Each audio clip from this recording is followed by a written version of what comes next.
साथियों नमस्कार, मैं कुंज बिहारी पांडे आज फिर आप लोगों से मुखातिब हो रहा हूँ। सर्वप्रथम आप सबको विश्वकर्मा दिवस और विश्वकर्मा पूजा की हार्दिक शुभकामनाएं, हार्दिक बधाई। आज इसी मुद्दे के साथ, इसी विषय वस्तु के साथ आपसे हम मुखातिब हो रहे हैं, आपसे मिल रहे हैं। और क्यों हमारे जीवन में हम सबके लिए या जन जीवन में इसकी क्या उपादेयता है, क्यों विश्वकर्मा पूजा मनाया जाता है, क्यों महत्वपूर्ण है, इसी पर परिचर्चा के साथ आपसे मुखातिब हैं। कौन थे विश्वकर्मा, क्यों मनाया जाता है विश्वकर्मा पूजा, इसका हमारे जीवन में महत्व क्या है, इसी मुद्दे पर ध्यान दीजिएगा और अंत तक बने रहिएगा हमारे साथ। जो हिंदू पौराणिक धर्म ग्रंथ हैं, जो जनश्रुतियाँ हैं, जो मान्यताएं हैं, जो हिंदू जीवन दर्शन है, उसके अभिकथनों पे, उसके मान्यताओं के अनुसार भगवान नारायण विष्णु जी जब क्षीर सागर में होते हैं तो उनके नाभि से जो निकलने वाला कमल होता है उस पे विधाता ब्रह्मा जी का रहते हैं। ब्रह्मा जी के पुत्र धर्मराज होते हैं और धर्म के पुत्र, सातवें पुत्र वासुदेव, ऐसा प्रमाण, ऐसा जनश्रुतियों में मिलता है। तो उन्हीं वासुदेव के पुत्र के रूप में भगवान विश्वकर्मा का नाम प्राकट्य में आता है। और आश्विन मास की कृष्ण पक्ष की प्रतिपदा को इनके उत्पन्न होने के बारे में बताया जाता है। और इसी दिन जो खगोल शास्त्र हैं, ज्योतिष शास्त्र हैं, उनके गणना के अनुसार वो तिथि 17 सितंबर मानी गई है। और तभी से 17 सितंबर को विश्वकर्मा पूजा मनाए जाने का एक प्राविधान चला आ रहा है जो आज तक प्रचलित है। चूंकि भगवान विश्वकर्मा को दुनिया का सबसे बड़ा वास्तुकार, शिल्पकार और स्थापत्य कला का विशेषज्ञ माना जाता है और उन्हीं के नाम पर, उन्हीं के कारण ये जो है विश्वकर्मा पूजा मनाए जाने की परंपरा है। और सच पूछा जाए तो जहाँ पर मशीनरी संयंत्र हैं, लौह अयस्क हैं, इस्पात संयंत्र हैं, कल कारखाने हैं, आयुध से जुड़े हुए संयंत्र हैं, वहाँ पर विश्वकर्मा पूजा का प्राविधान आज भी सुनिश्चित है और बड़े ही श्रद्धा और सम्मान के साथ मनाया जाता है। एक ऐसी मान्यता है कि जो भी वास्तुकार हैं, शिल्पकार हैं और स्थापत्य कला विशेषज्ञ हैं, उनमें भगवान विश्वकर्मा में अपने गुरु की छवि दिखती है। और आज के दिवस में उन्हीं के सम्मान में, उन्हीं के को याद करने के संदर्भ में ये विश्वकर्मा पूजा मनाया जाता है। और एक जो जनश्रुतियाँ हैं, पौराणिक साक्ष्य हैं, प्रमाण हैं, उसका अगर विश्लेषण किया जाए तो इन्हीं द्वारा, भगवान विश्वकर्मा द्वारा बहुत सारे नायाब कृतित्व अस्तित्व में आए हैं। ऐसे ऐसे सुंदर नमूने, ऐसे ऐसे तथ्य, ऐसे निर्माण के अनूठे प्रमाण जिनका कोई सानी नहीं है, जो अपने आप में अनुपम और बेजोड़ है, अद्वितीय हैं, जो अलौकिक हैं, जिनके निर्माण की प्रासंगिकता, सोच आज अकल्पनीय सा लगता है।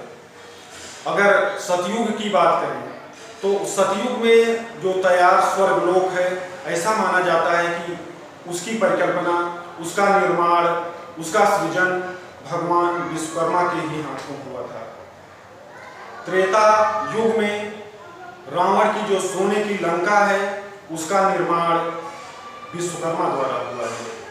द्वापर में श्री कृष्ण भगवान की द्वारिका नगरी, पांडवों का इंद्रप्रस्थ, हस्तिनापुर का निर्माण ये भगवान विश्वकर्मा की ही देन है। इसके अतिरिक्त कलयुग में भी भगवान जगन्नाथ मंदिर में निर्मित किए गए भगवान बलराम, भगवान श्री कृष्ण और सुभद्रा की जो मूर्ति का सृजन हुआ है, वो भी भगवान विश्वकर्मा के ही करकमलों के माध्यम से हुआ है। इसके अतिरिक्त यह भी संज्ञान में लिया जाए कि इन्हीं भगवान विश्वकर्मा द्वारा जो पुष्पक विमान रावण के पास में था, उसका भी निर्माण इन्हीं की देन है। और उसकी एक विशेषता, जैसा जनश्रुतियों में मिलता है कि पुष्पक विमान इतना दिव्य विमान था कि उसमें चाहे जितने लोग बैठें जितने लोग बैठेंगे उनके बैठने के बाद एक सीट अतिरिक्त बढ़ जाया करती थी। ये अद्वितीय सोच और प्रतिभा का श्रेय भगवान विश्वकर्मा को जाता है। और ये विश्वास है, ऐसा लोग मानते हैं, ऐसा लोगों में सुना जाता है कि भगवान विश्वकर्मा से बढ़कर न तो कोई शिल्पकार, वास्तुकार और स्थापत्य कला विशेषज्ञ इस सृष्टि के सृजन से अब तक हुआ है और संभवतः कोई होगा भी नहीं। ऐसे दिव्य नमूने भगवान विश्वकर्मा की भी देन है कि कई ये भी तथ्य प्रकाश में आता है कि भगवान विश्वकर्मा समुद्र मंथन के दौरान, जब देव और देवताओं द्वारा समुद्र मंथन किया जा रहा था, तो 14 रत्नों में से एक रत्न ये भी बनकर उत्पन्न हुए थे। जनश्रुतियां हैं, मान्यताएं हैं, जो भी हों, लेकिन जहां पर विश्वास होता है उसे तर्क की कसौटी पर कभी कसा नहीं जाता, और जो आस्था होती है वही विश्वास को दृढ़ और मजबूत करती है। और भगवान विश्वकर्मा द्वारा ऐसे अनूठे कृत्यों और दायित्वों के निर्वहन के कारण ही आज भी जनमानस में उनका सम्मान बहुत ही प्रासंगिक और यथेष्ट है। अब आज भी देख लीजिए, भारतीयता के संदर्भ में आज के दिन बहुत सारे कल कारखाने, बहुत सारे इस्पात संयंत्र, बड़े बड़े कारखाने, और जहाँ पे चाहे वो भारतीय रेल से हो, विमानन से हो, यातायात से जुड़े हुए परिवहन हो, या इस्पात उद्योग हो, फैब्रिकेटिंग हो, वहाँ पर विश्वकर्मा पूजा मनाए जाने का प्राविधान सतत चला आ रहा है। लोग पूरी श्रद्धा, शिद्दत, सम्मान के साथ इस विश्वकर्मा पूजा को मनाते हैं, भगवान विश्वकर्मा को नमन करते हैं, अभिनंदन करते हैं। और हमारी भी आप लोगों से यही दुआएं हैं, यही कथन है कि आप अपने विश्वास को पुष्ट बनाए रखें, और जो सनातन से चली आ रही मान्यताएं हैं, भले ही इसका कोई प्रभाव या व्यावहारिक रूप में इस जीवन दर्शन में इसका क्या भूमिका है, कह पाना या प्रमाण करना भले ही आज कठिन हो, लेकिन ये भी कहा जाता है कि विश्वासम फलदायकम। अगर आपका किसी भी कृत्य के प्रति जिस तरह का विश्वास होगा, परिणत उसी प्रकार की होगी। जिस शिद्दत से आप लगेंगे उसी का परिणाम उसके अनुरूप ही वो फल देगा, प्रतिफल देगा। जिस तरह से कि को या जैसे भी आपको रसास्वादन चाहिए, उसी तरह से आपको मिठास पाने के लिए शक्कर की मात्रा बढ़ानी पड़ती है। तो वैसे ही अपने कर्तव्य बोध को सुनिश्चित करने के लिए कर्मों की गुणवत्ता को यथेष्ट और प्रासंगिक बनाना पड़ता है। जितनी प्रतिबद्धता से, जितने अंतर्मन से, जितने समर्पित भाव से आप किसी भी कार्य में लगेंगे, उसका परिणाम बेहतर होगा, उतना ही सकारात्मक होगा।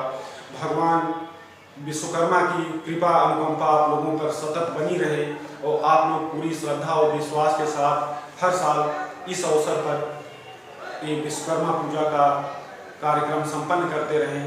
और आपके जो भी उद्योग जगत हैं, आपके जो भी जिस कार्य में आप लगे हुए हों, उसमें दिन दुना रात चौगुनी इजाफा हो, वृद्धि हो। इन्हीं शुभकामनाओं के साथ मैं कुंज बिहारी पांडे आप सबका अभिनंदन करता हूँ। जय हिंद, जय भारत।